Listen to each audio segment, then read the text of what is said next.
Okay, well, let's get started. I know that a couple people might be joining us a little bit later as they log in. That's great. We'll welcome them.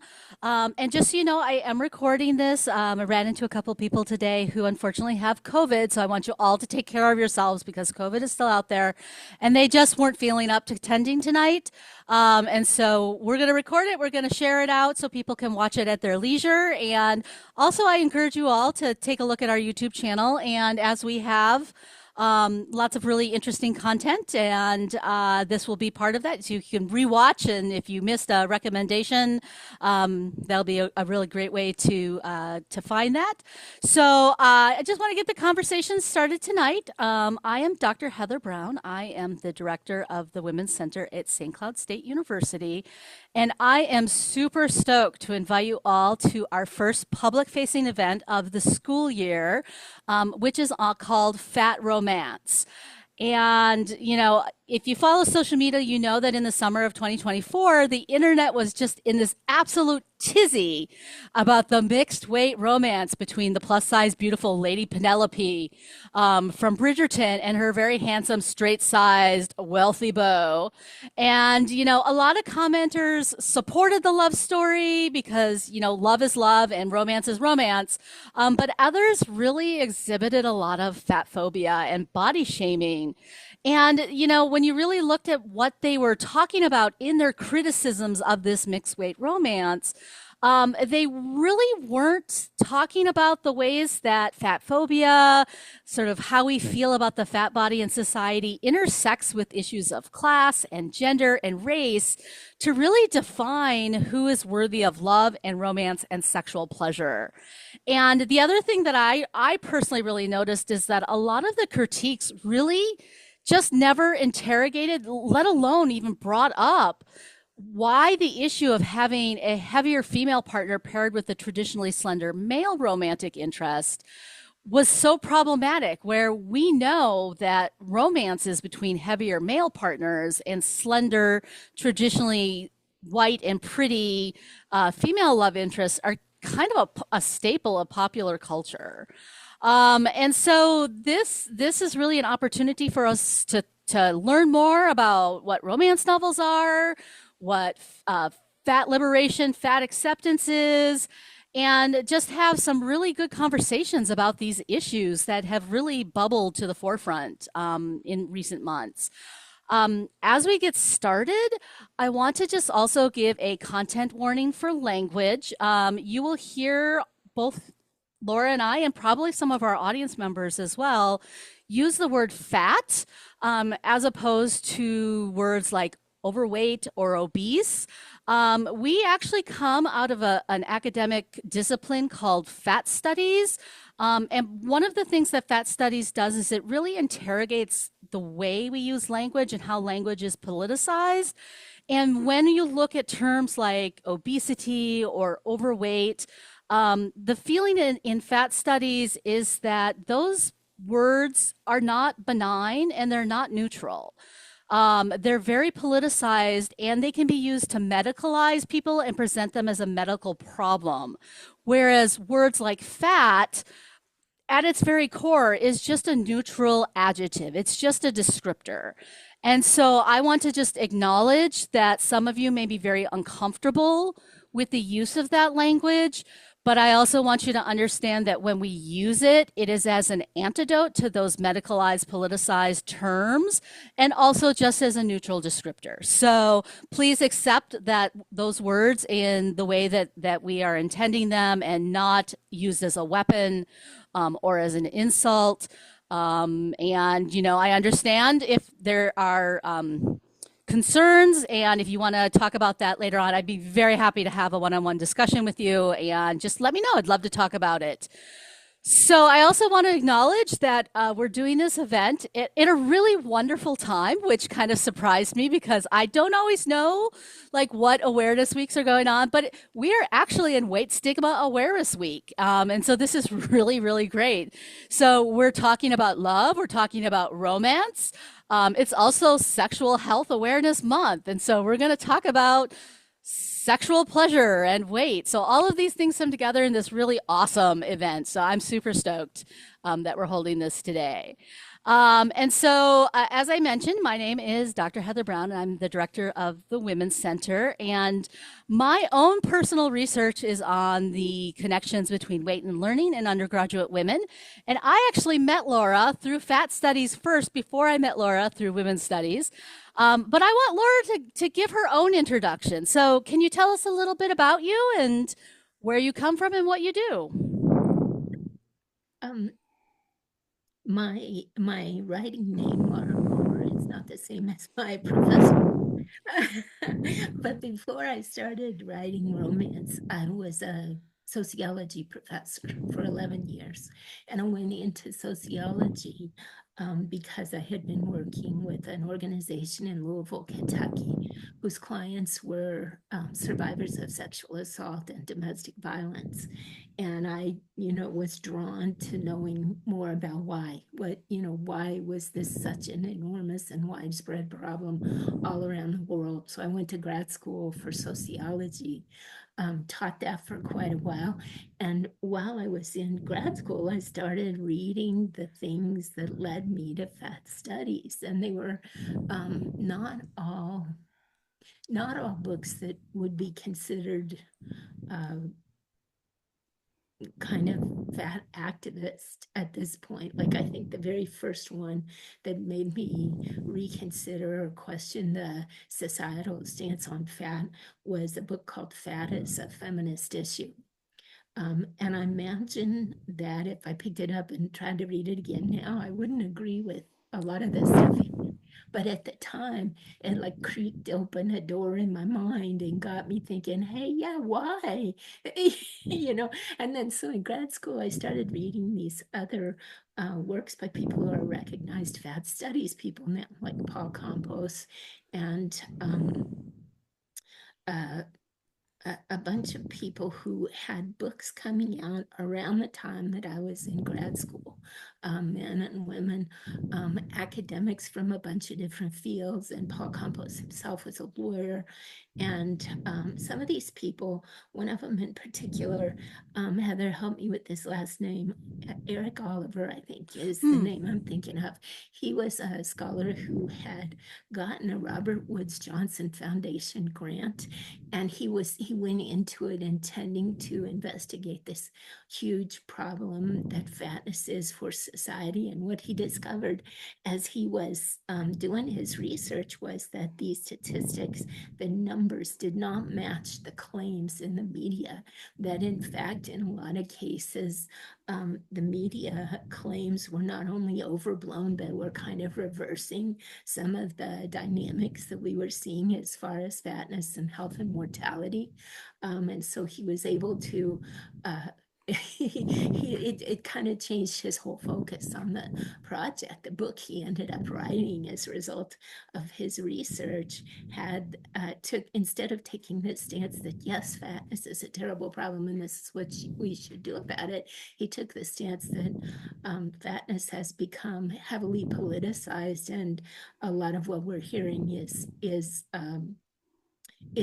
like a kind of a panic response, possibly aimed at politicizing an issue in a way that will bring greater funding for people who can make a career out of fighting this supposedly terrible problem, right? So, you can't read that stuff and not question more and more and more the things society is telling you about fatness and fat bodies and how we're walking time bombs if we're fat.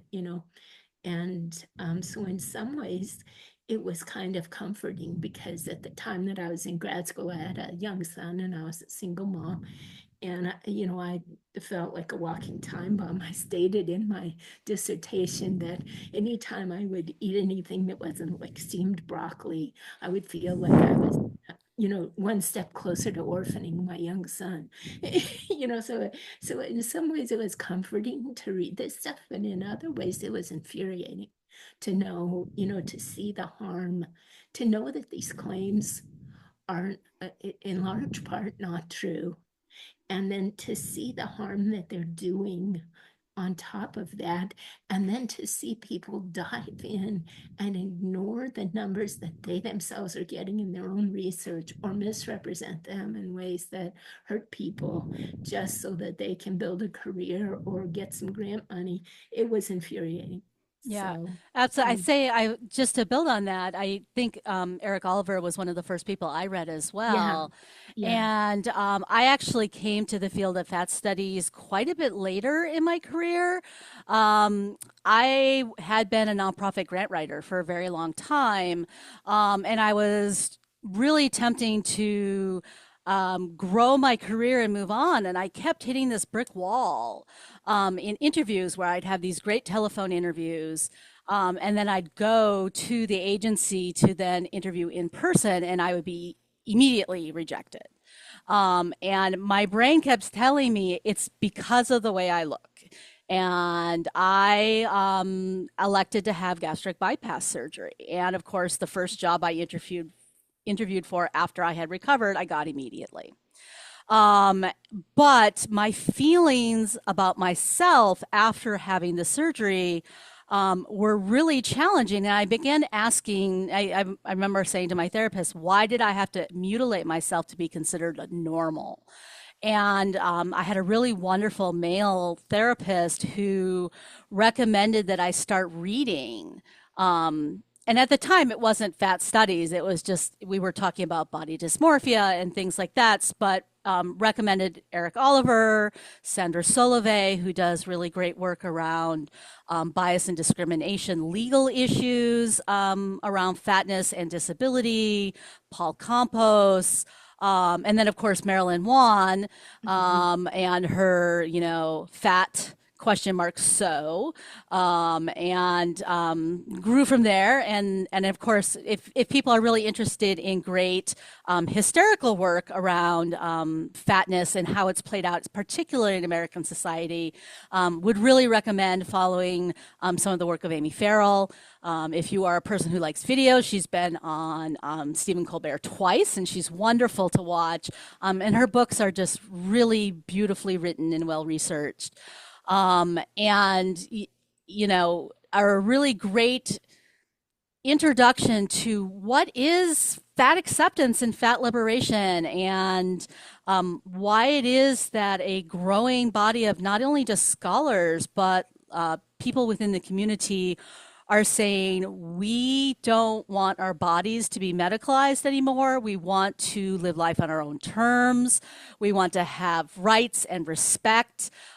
We don't want to be referred to as people with obesity as if we are a medical condition. And so I would really encourage anyone who's interested in learning more, look up Laura's work previously in her professor life as Laura Jennings. You can also look up my work. And, if you are interested in learning more, we're actually here at the Women's Center. We're going to have another talk in October on gender, weight, and disability and how those combine intersectionally in terms of experiencing bias in healthcare and what we can do about it as a society, which is going to be another online event. So follow us on social media and you can see when that is and join in. But that's a fascinating story, but how does that get you to romance novels? Like how did you make this switch? Well, I was terribly burned out. I was a sociologist in a red state, in a very conservative area of a red state, where higher ed was suffering. A lot of funding cuts, a lot of political pushback. If we tried to do anything liberatory for anybody, we could expect to have um, somebody pounce on us and critique us. And so it's really hard to work in that environment where the worth of all your work and all your efforts and all your study is constantly questioned and devalued by the people above you who are in charge of funding. So, and that occurred on a bunch of different levels for years. And I finally figured out that my burnout was not going away. Um, and a couple of years before I left academia, I sat down in the summer. I was looking for something on in an old journal of mine, and I was thumbing through a stack of papers, and I found a story that I had started to write decades before. And it was a story about an event that happened in my life and that I didn't like the end of. And so I decided was going to write a story that rewrote the ending. And so that turned into my first romance manuscript. And that's actually not one of them that I've published yet. It's a story within the first book that I published last year. But that first manuscript took place in the same universe as my two published books. And the first story was not about characters that were fat, but it called for this character to come to town who would be um, she would be a single woman who wanted to start a new life. She would have to have uh, she would have to be like so alone that she wasn't bringing any relationships or anything from her former life with her. And in my mind, this character, she was going to be really wealthy too, but she wanted to keep that secret. And so I had to figure out what kind of person um, this lonely, wealthy woman, newcomer to town would be. And in my mind, she was always fat. She was always fat. And she's the person who turned into Rose in my debut novel from last year, Curves for Days. And I ended up, that was the manuscript that got me an agent, and my agent got me a 3-book contract. And the editor um, who worked with her to get the contract for source books, she said to me, "Do you have other manuscripts?" And I said, "Yes." And she said, "Let's make all 3 of these books about fat characters." And I had not intended for the next book and the next book to have fat characters, but which panicked me a little, when I when I started thinking about it. But then as I thought about it, I thought I can make these characters fat and it will enrich the story. It will make the story deeper. It can make their backstories better. It can make the issues that they bring to the relationship more complex. Um, and I really, really liked that. And so the 2 books that I've published and the one that's coming out in March, they're all featuring fat characters. The first one that I just showed you the cover of has uh, a fat male main character and a fat female main character. The second one and the third one, it's the women who are fat. But So it's so interesting, and I think of romance novels from seeing what my mother read because my mother loved a romance novel back in the day, and in the 80s and the 90s, and as an impressionable youth, and you'd see these covers with like these bulging muscles and ripping off the shirts, and there was all sorts of like really problematic racial representations in these novels. yeah, And I always kind of wondered like why people read them. yeah. And so can you talk a little bit more about like how has this, I mean, the romance novel industry is $1 billion industry, and romance novels make up 29% of books that are sold in this country. But obviously it's speaking to people, and it's speaking to a lot of people. How has the genre really evolved over time, and where do you see it going in the future? It's exploded and broadened. I think I'm a fair amount older than you, so I remember those stories very well. And what I have read about the history of romance, suggests that some of that problematic stuff, not so much the race, but the gender issues that were so problematic in those stories, were kind of a result of where we were in society at the time. Like readers were beginning to want to see sex on the page, but society was still at the point where a woman was not supposed to have had a lot of sexual experience, certainly wasn't supposed to enjoy it until she finds, her one true pairing, you know. Um, And and always a, so, a wealthy rogue, right. And so, with a yeah, heart of gold. yeah. And so at the time, a lot of the times, um, there was a there was kind of an expectation. And at one point, I picked up a how to write romance novel book in the 80s, and it had a chapter on writing the obligatory rape scene, because to get sex into the book, you had to have the so-called hero just out of his mind with love, which equals lust in those, in those books. Mhm. And so much that he would overcome the resistance of the heroine. And it wasn't, at the time, I doubt that very many people would have called it rape, but it was necessary to have a sex scene in there, that she be a good girl and virginal, and that he overcome that and show her, sex can be great. But a lot of the time, at the time, some of the other harmful dynamics of stories like that were that a lot of the time there was another woman in the story who was maybe somebody from the hero's past, and she was often portrayed as more sexually experienced, and also a villain, kind of doing and saying nasty, jealous things to try to break up the new couple. And so it was like a lot of really problematic gender stuff that was born out of this idea that the person who was going to be presentable as a heroine had to be virginal and a good girl.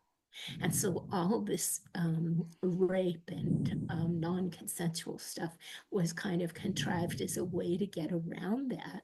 And Mm. finally, sometime in the mid 80s, I believe, and I think I read that in 1985 at Romance Writers of America, their annual conference, they were talking about this. And finally, people in the audience started saying, we don't want to do this anymore. We don't want to write this. And there was kind of a revolt, and people started moving away from those rape scenes.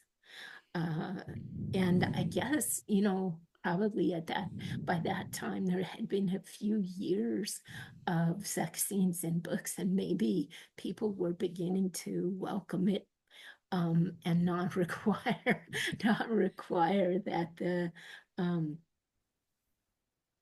that the resistance of this pure virginal heroine be overcome, by the passion of the guy. Yeah, So I well, and I also wonder, if you think about the trajectory, you've got the feminist movement of the 60s and 70s, and you have people who are part of that becoming writers, becoming critics, and starting to really say, hey, there's something else here that we can portray in a way yeah, that does start tipping the romance novels from that really problematic trope yeah, to something that actually, now when you think about romance novels, I mean, I did a little bit of research before we had this conversation tonight, where people are talking about romance, the modern romance novel, as very pro-feminist, because it is a place where women's desire is centered and women can be in control of their own romantic and sexual journeys. And so it becomes more about empowerment, exploration, taking control, as opposed to the old tropes of the Fabio days, where yeah, you did have the resistance and, this really, the real, as you mentioned, the really problematic connection of rape with sexual desire and lust, yeah, when we know that rape yeah, is about power and control. yeah, And so when you write your books, and there's a call for these more empowered characters, feminist characters, fat positive characters. How do you ensure that your characters are portrayed as desirable and lovable? I mean, it sounds like you had a great agent who was really willing to champion that. Have you, She was a great champion. yeah, Yeah. have you ever come up against resistance from publishers or like when people Um, review your books, do you get a lot of pushback? So I'm working pretty new in the game, right? And there were people who came before me that broke that ground. And so I came in at a point when obviously my editor who picked up my books wanted more fat romances, right? So not only did they not push back, they went the other way and had me turn to uh, books that didn't have fat characters into books with fat characters. So that was kind of interesting. Um, and I have found one thing that I wanted to say in connection to what we were talking about before is it's not just the relationships between the main characters that have changed. They're fleshing out a lot of relationships between female friends and male friends, and mixed gender friend groups in ways that I don't remember seeing much in those old romances. And I'm not trying to say that there aren't any problematic books still. You can't have $1 billion industry without there being a whole lot of variety.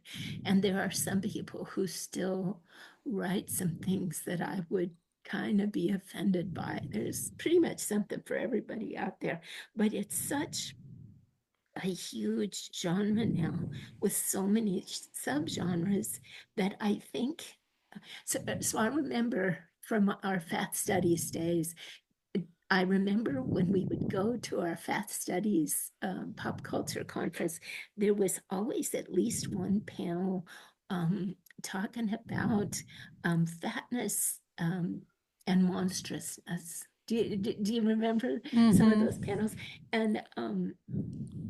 And so one of the interesting things to me is that as fat characters have become more common in romance and have kind of become in demand. Um, a segment of romance called monster romance is growing as well. So not only are we having human romances, but there's a whole subset of well, more than one subset, because I guess fantasy has a lot of characters that are not quite human too. So like there's shifters and monsters. There's all kinds of stories of creatures with tentacles and all kinds of um, but one thing that hasn't changed fast enough, I think, is we're still struggling for um, like racial parity Mm. in terms of romance. And I think it has improved a lot in the past few years.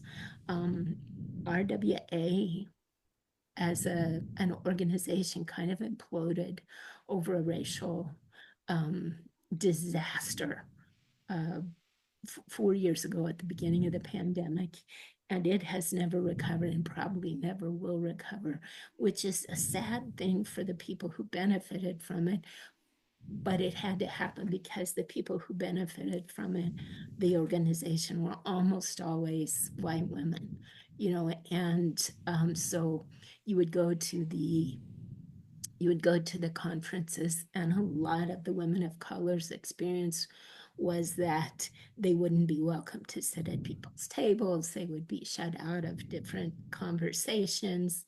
um, RWA had a big contest every year, two contests, I think, one for best published books and one for best um, upcoming author or something like that. And the top prizes had never been won by people of color, even though some of them were really well received critically and by the public. RWA didn't receive it that way, and so the organization really for a number of years uh, was kind of white centric and in a way that actively um, squashed the dreams of a lot of writers of color. And and so it's good that that happened.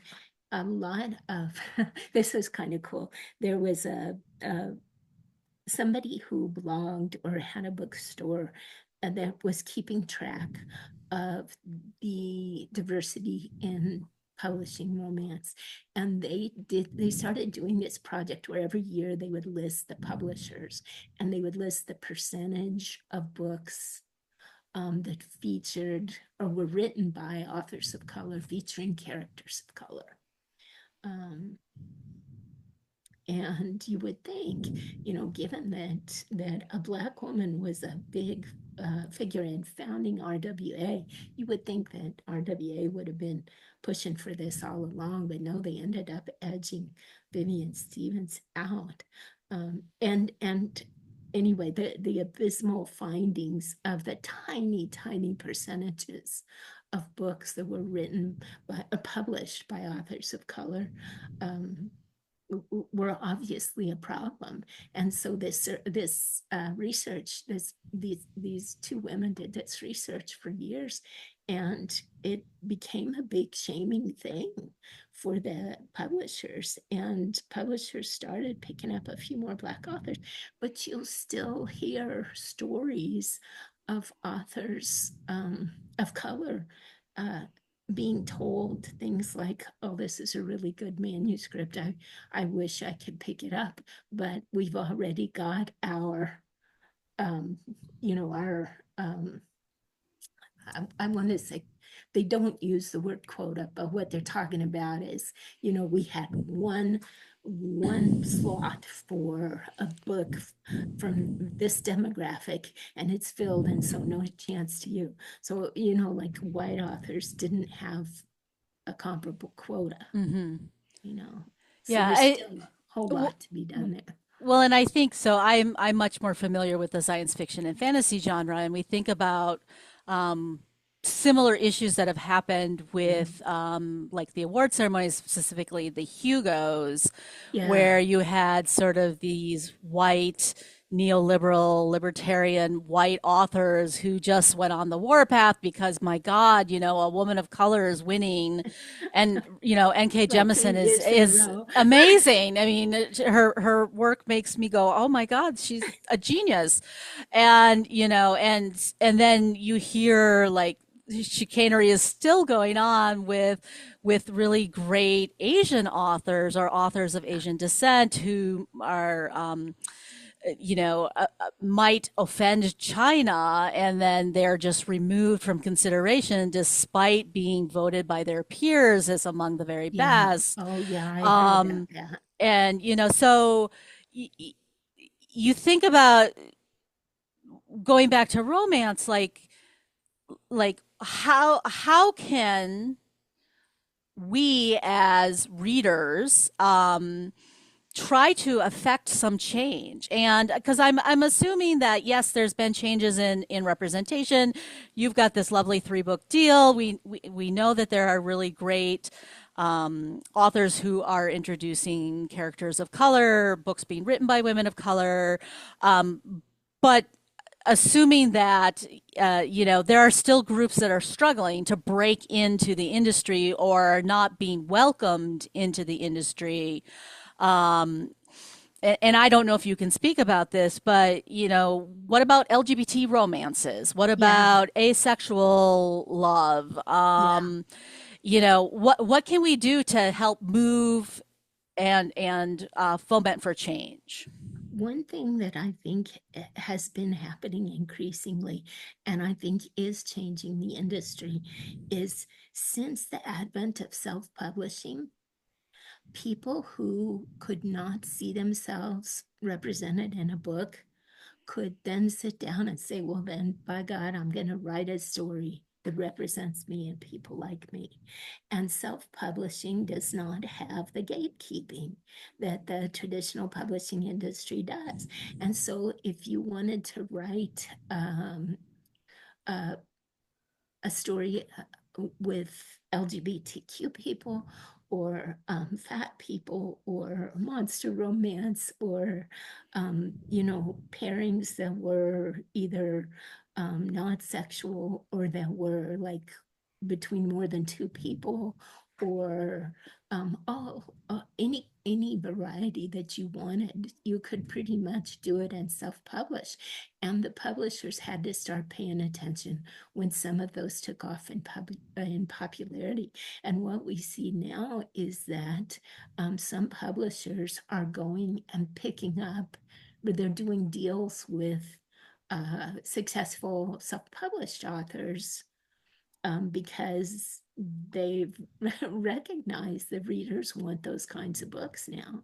And so they've self-published authors, some of them have made a success for themselves that make them sought out instead of, whereas if they had gone to the publishers first, they possibly would have been rejected because the publishers didn't want to take a chance on it. They wanted to see, they got interested once they saw that, whoops, this thing will sell after all, you know.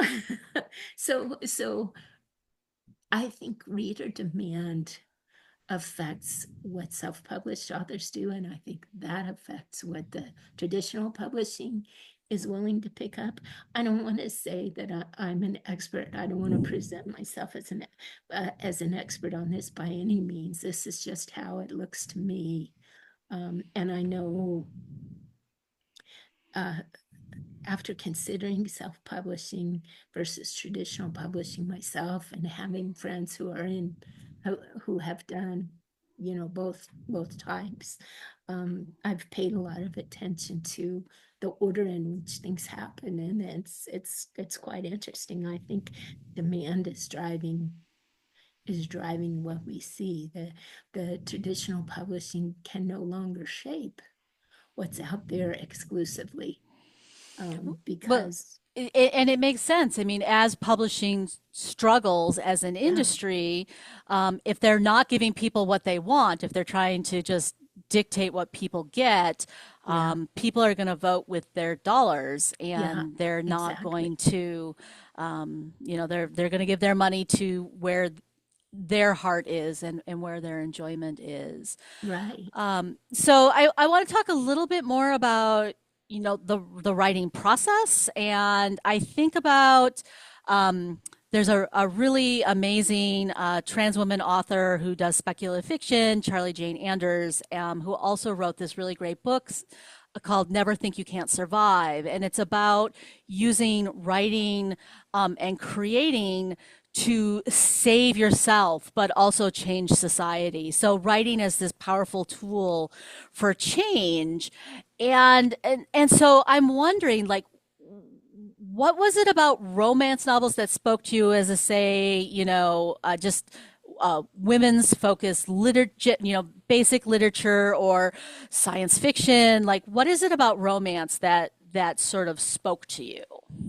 For me, it was so I've gone through different phases in my reading life, and I went through a long period where I would read nothing but romance. And then I switched to mystery. And then I switched to like suspense thrillers, legal type stuff. And now, now I read a mixture.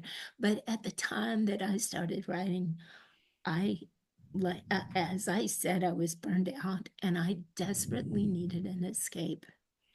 And it was 2016.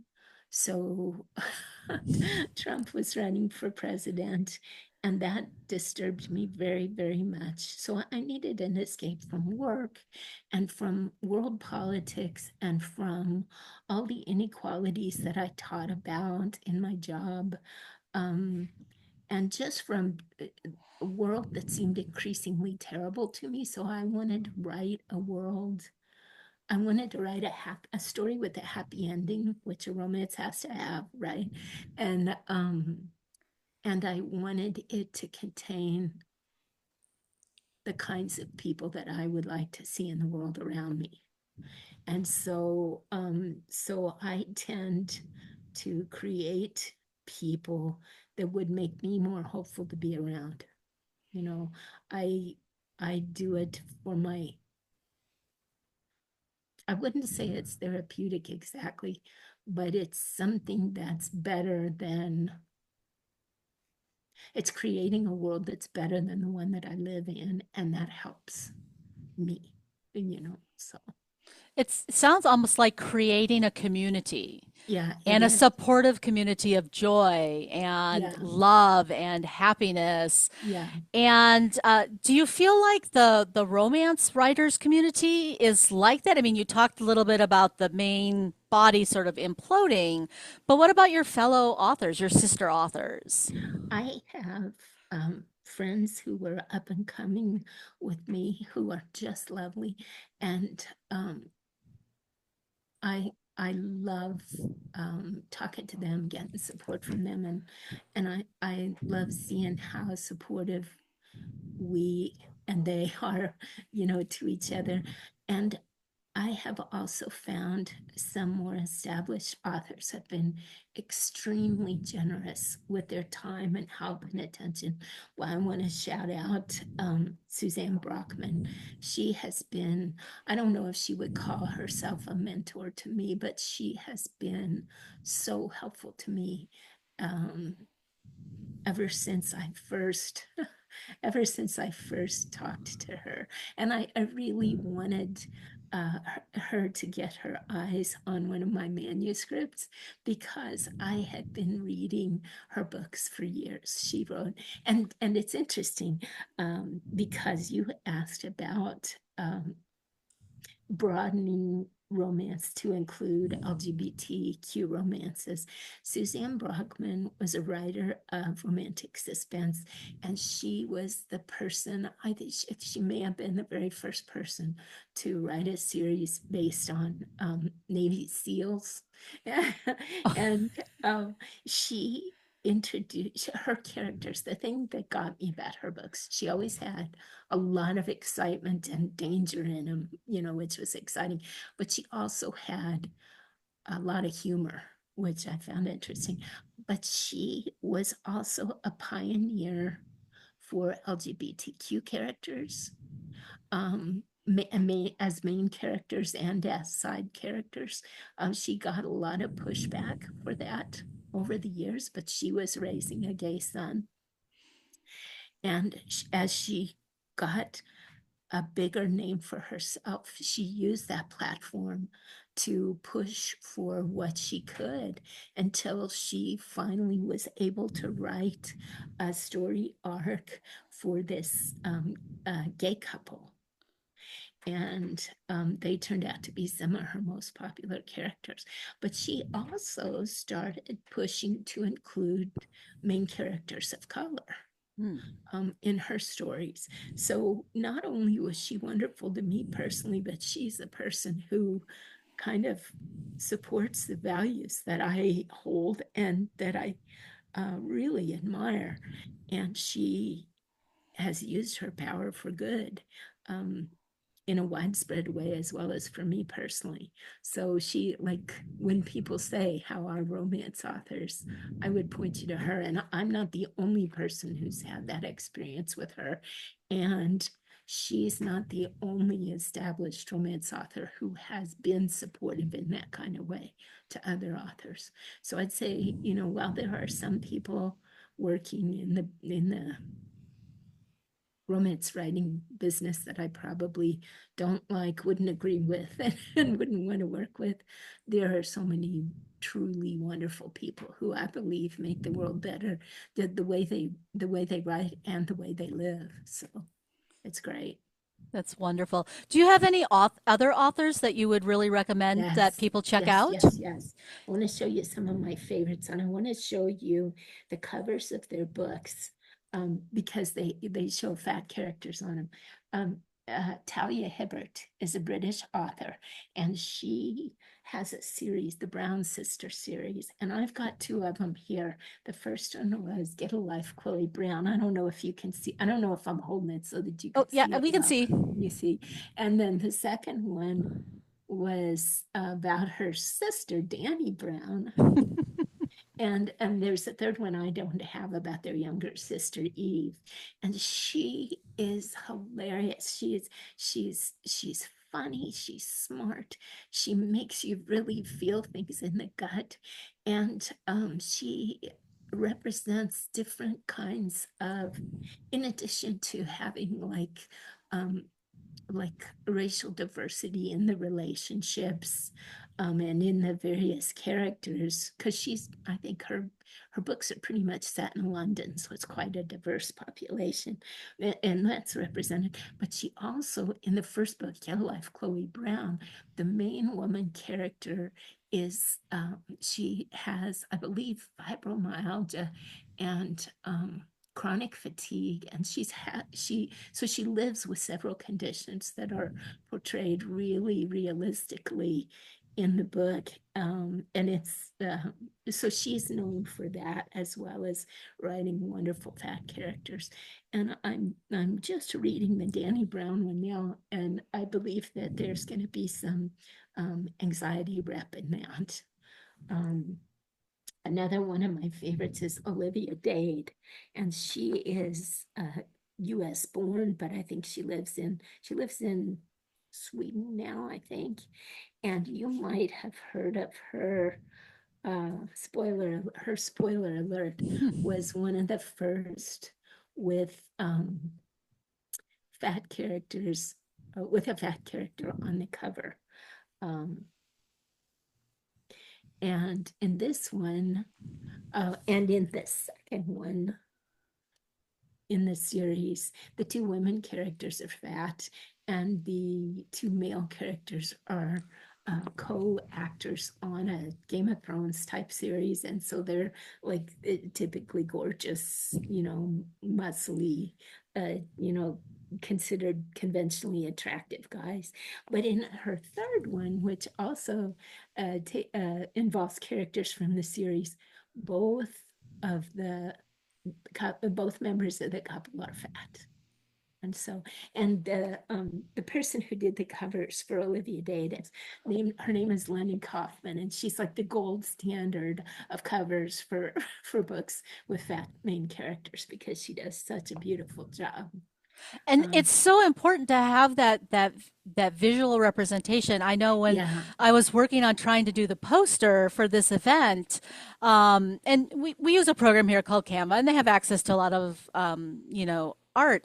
But when you type in like fat romance or you know, uh, fat couple, like what you get is the stereotypical, weight loss focus. The keywords just aren't quite there yet. yeah, And yeah, I tried playing around with AI, even though I feel kind of icky about that.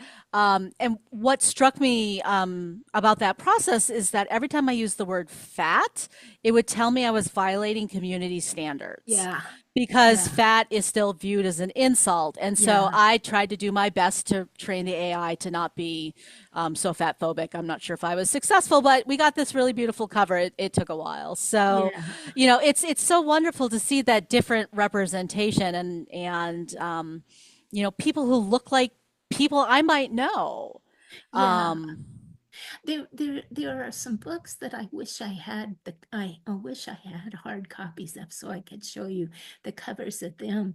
A couple of my friends in a Writing While Fat group have done YA novels, young adult novels, and one of them, Kristen Randall, has a book out called The No Girlfriend Rule, and the front cover of hers shows not only people of different sizes, but also people of different races and different genders. mm. And I just cannot wait to have my copy of that book.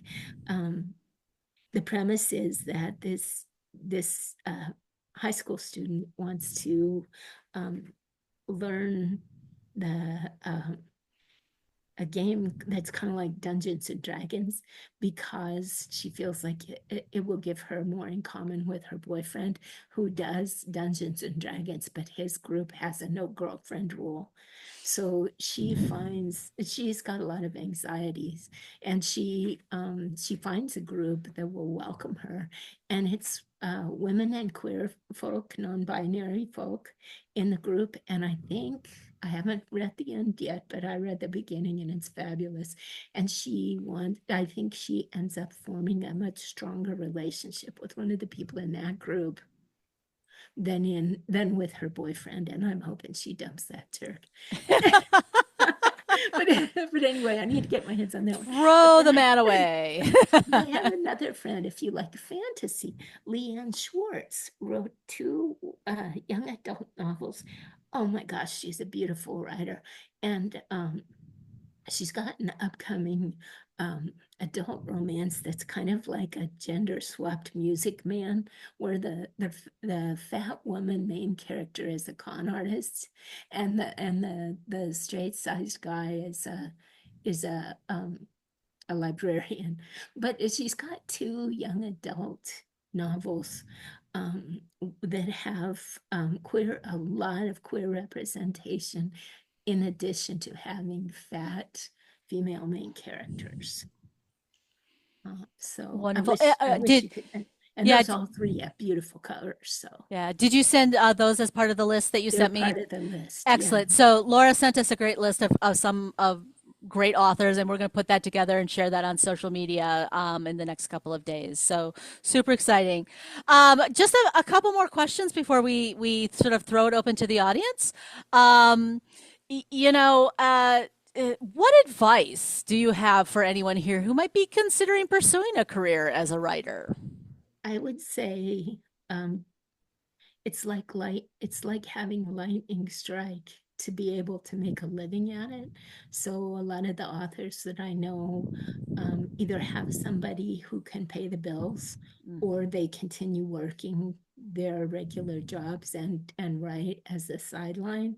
um, I I live in a state that has expanded Medicaid now, and let's just say that my income from writing has not pushed me up above the qualifying level for Medicaid. So, um, but I would say every now and then I'll hear somebody say that, oh, I'd love to try that, but I'm too old. Listen, I published my first one when I was 62 last year. If you want to do it, if you think you would love it, do it. Do it because you love it, whether or not you think you can get a publisher, a traditional publisher. Because if you do it for fun, then you will have that fun, even if you never take it any farther than that. And if you decide you want to try to get a traditional publisher, then that's another step you can feel proud of. And if you don't want to pursue that or don't have any luck with that, you always have the power to self-publish.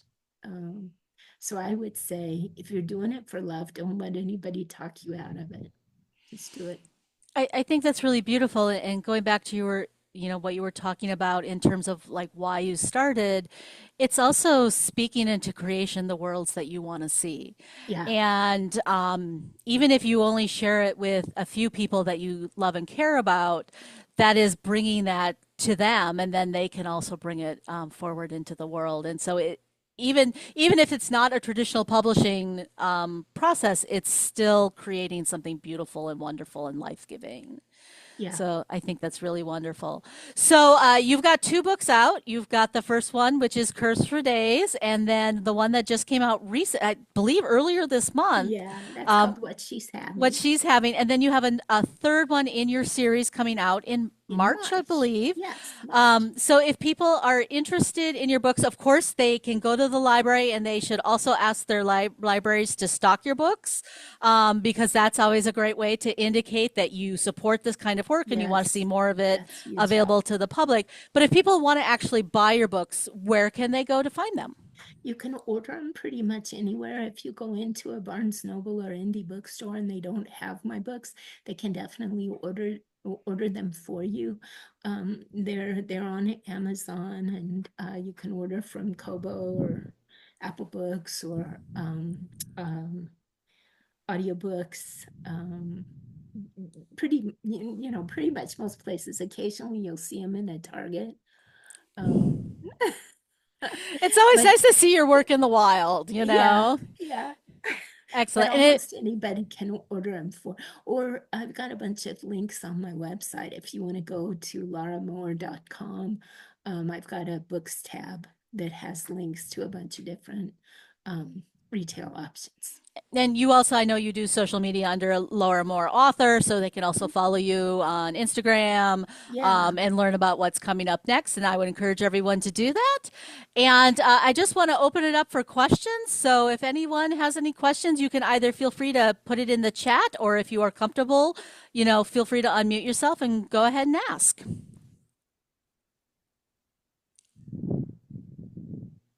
I actually had a question. It might be a dumb question. I realize that this meeting is called Fat Romance. I know personally for myself, I prefer to use the term plus size. Is there a reason you prefer fat over that, or at least for this book and like this meeting? It was just something that I was wondering because I know some people see it differently. It's something that we get used to using in fat studies.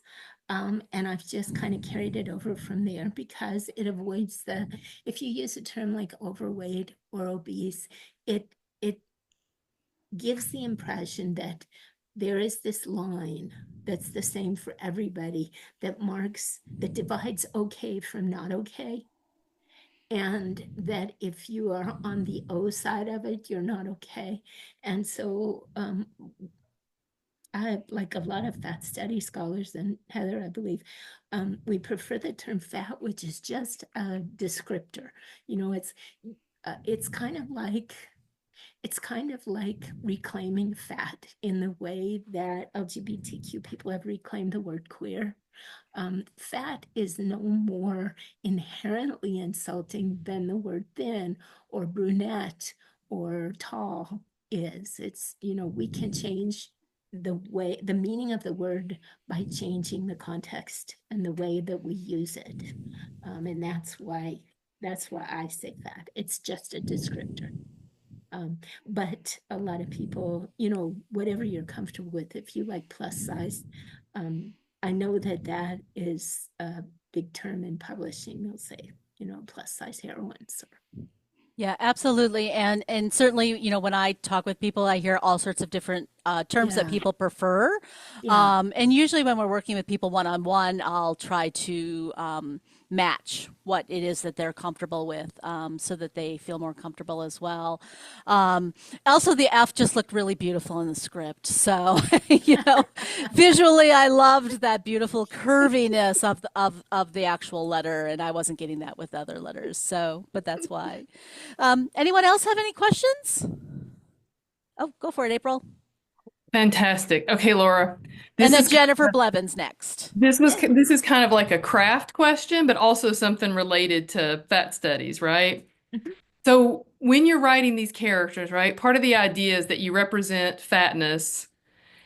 Where do you stop like from having the fat part of their embodiment become sort of almost to the point that it's maybe fetishized or like how do you Mm, decide, right? Like how much of a role the fatness plays in their lives so that it's clear that yeah, this is that character, right? But it's also clear that this is not the only thing about this person. Like how do you sort through that as a yeah. writer? Well, I think that I was on a panel last year where we got not quite that exact question, but kind of a similar one about the kinds of words that we use. And everybody had a somewhat different answer.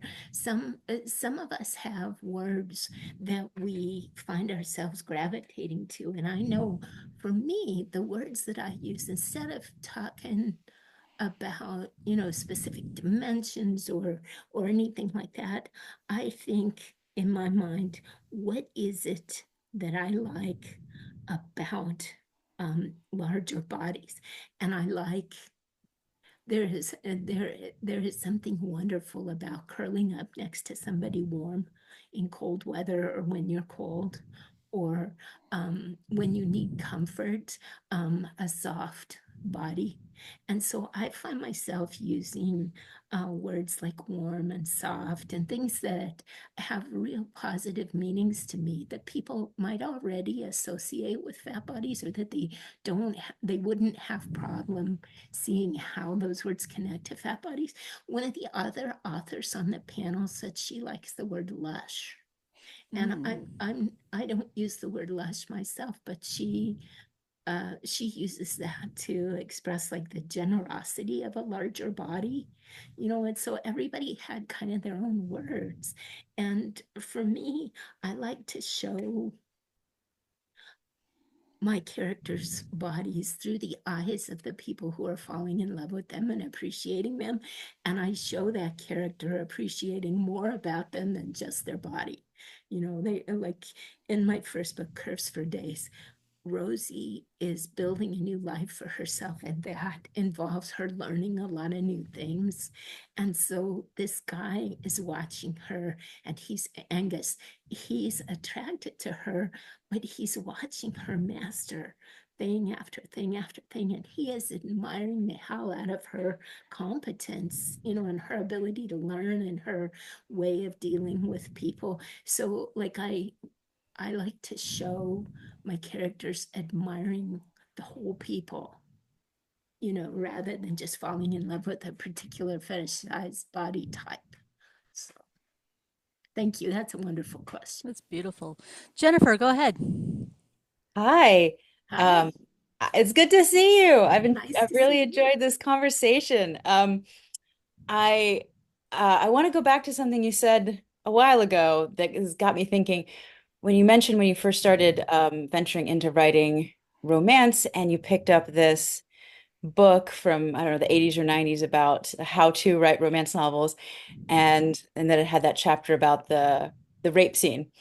And immediately I was like, oh my God, I was remembering back to when I became briefly obsessed with romance novels in like the 80s and 90s when I was growing up, and just taking for granted that that was just a trope Yeah. that Yeah. was in romance novels. But then and I'm glad that things are shifting. That's important. But it got me thinking about how traditionally so often fat women are depicted as either being hypersexualized, and like, slutty, overly sexualized, or asexual, and that there's so rarely anything in between. And I was curious of how you've handled that, or how you've navigated that in your own writing and your approach to your characters. Yeah. Well, so far, so the two books that I've written, and the third one that's coming out in March, um, in Curves for Days, Rose had what she later came to realize was an acquaintance rape, as her only form of sexual contact ever. So it wasn't really about sex as much about this guy doing this thing, but it affected her for decades. And it really shut her down in terms of seeking other sexual experiences.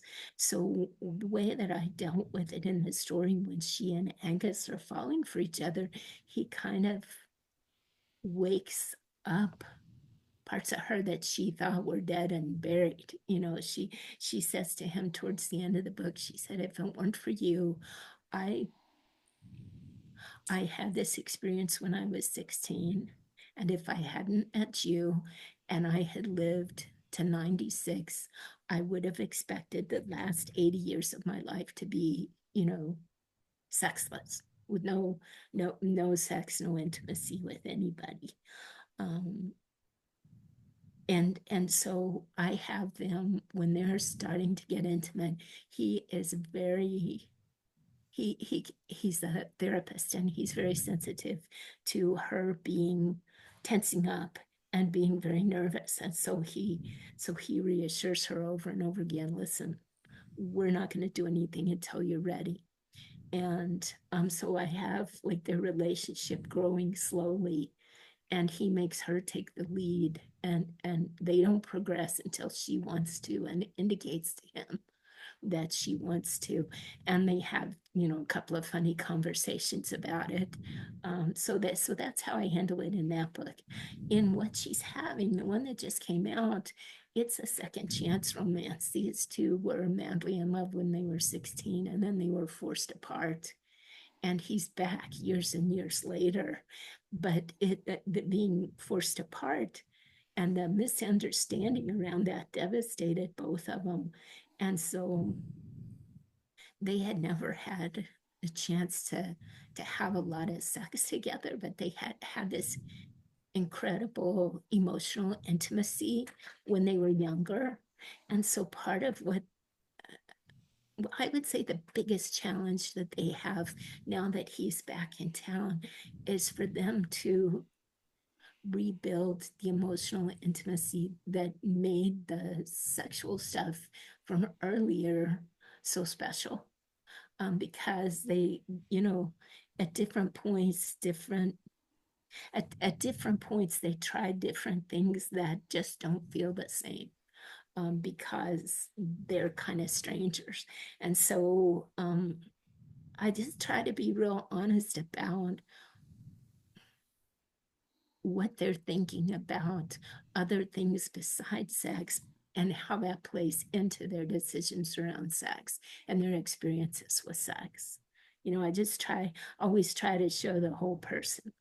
So it sounds like it was something that was on your mind that you were Yeah. aware Yeah. of. And yeah, yeah, great. Thank you. Thank you for that Yeah, answer. sure. And I will say, super appreciative of hearing about the importance of consent in Yeah. romance. Oh, yeah. That's wonderful. Yeah. And I've got to say again, there are some segments of the genre where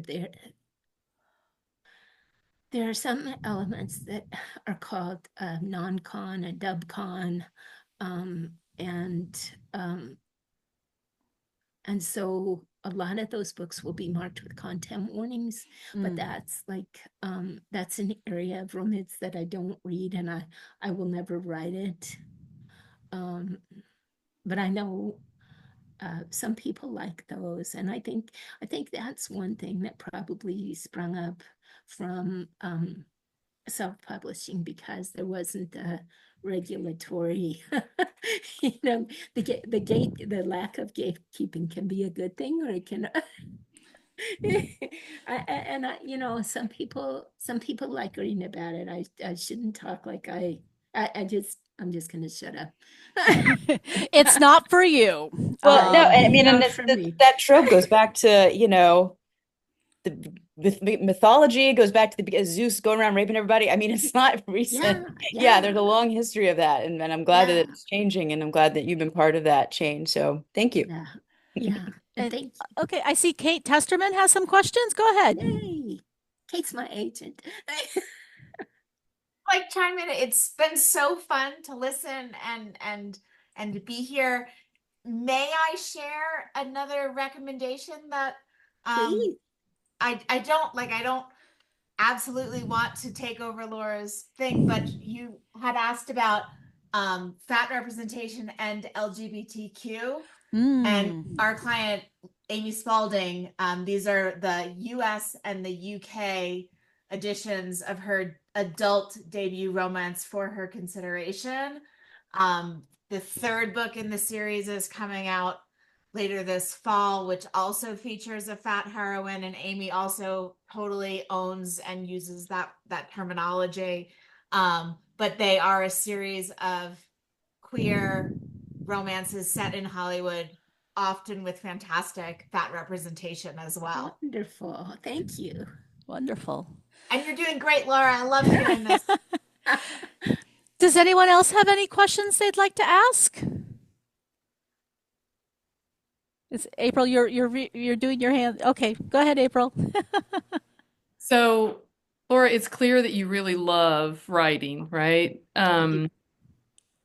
But when you think about ways to sort of change perceptions, right? One of the really interesting things I think about as somebody who teaches literature, right? I'll often ask my student, why do you think a writer chose this path, right? This person is gifted. They could have written in any genre to try to kind of change things. So, Laura, what is it about fiction in particular, when you think about fatness and the ways that it's stigmatized and issues of consent? What does fiction let you do that maybe writing in like sociology didn't let you do? Um, I feel like I do have more control over building worlds in fiction than I do in sociology. A lot of the time, because my emphasis in sociology was different forms of inequality, a lot of the stuff that I taught, a lot of the stuff that I read, uh, was really depressing, and I am affected by that. I kind I'm really serious in some ways anyway, and I, kind of not a big fan of people. But in a fictional world, I get to populate it with the people I want, and sometimes they take off and do things I hadn't expected them to do, but they're never mean. They're never they're never cruel. And for some people, maybe my books are a little too sweet because of that. But by God, I get enough nastiness in the rest of the world, and I'm gonna create the one I want in my books. And I know from personal experience that things that I read can change my thinking, can open, when we were talking about fat studies and how I got into doing that work before I started writing romance, I know for a fact that things that I read cracked open my mind and helped me begin to think in a new way about a lot of different things. And I believe fiction can do the same thing. If it can inspire. I've also I've also heard people comment on the kinds of effects that the romance books that they've read have had on them, or other types of fiction that they've had on them. I've heard women in abuse who have been in abusive relationships say, I read this book that kind of glorified abuse, and it made me stay and give this person a try longer than I would have, because I kept hoping for, a better ending, and I heard other people say, I read this book and it made me realize there were better relationships out there and I needed to get out, so I don't ever want to be a person who encourages someone to stay in a bad relationship. I'd rather give them hope that there's something better and that they deserve it. So. That's beautiful. Natalie, you have your hand up. Go ahead. Yeah, so I had a question about, since you have this background of interest in fat studies, and have been an educator, how do you balance bringing that to your books, of having your books be that teachable moment for somebody? Because as much as we know that fat studies has been, a rich field for a really long time, a lot of people might be discovering that for the first time in a book like yours by having fat representation. So anything you could say on that? I try to do it with kind of a light hand, like with the first book, Curves for Days. I show some of the experiences that until in, until and unless you've been a fat person, you might not realize these particular areas of life that are made harder for fat people than for thin people, like things like going into a waiting room or a classroom and not finding furniture that fits you, having to be physically uncomfortable just to fit into the furniture because it was designed for a different size body.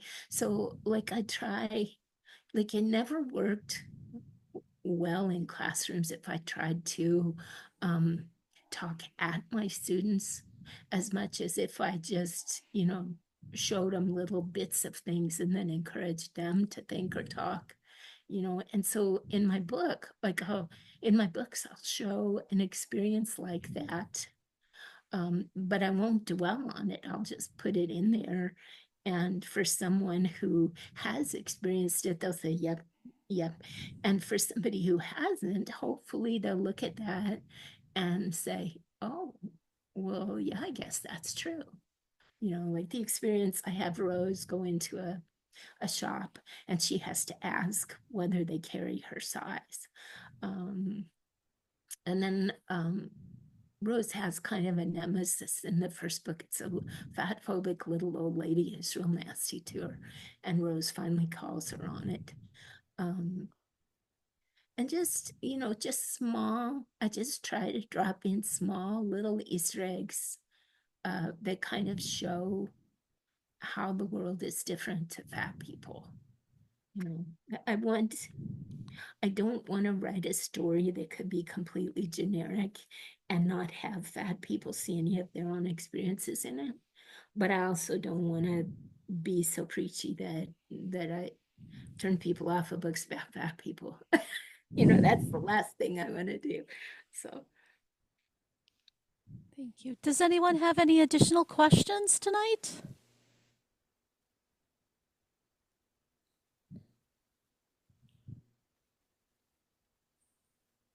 Well, I just want to say, Laura, thank you so much. This has been so wonderful and so illuminating.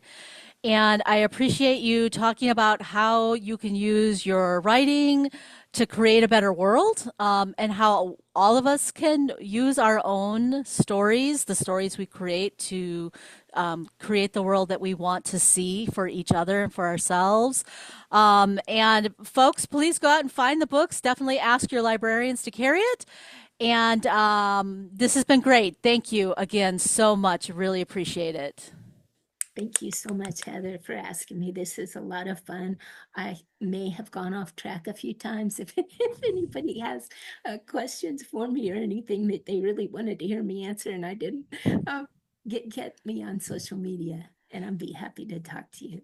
Same if you Absolutely. have questions about writing. Absolutely. Wonderful. Thank you, everyone. Have a great evening, and I hope you can join us for our upcoming events. As I said, we're doing Gender, Weight, and Disability on October 10th. And yeah, so I hope to see you all there. All right. Thank you. Good night, everybody.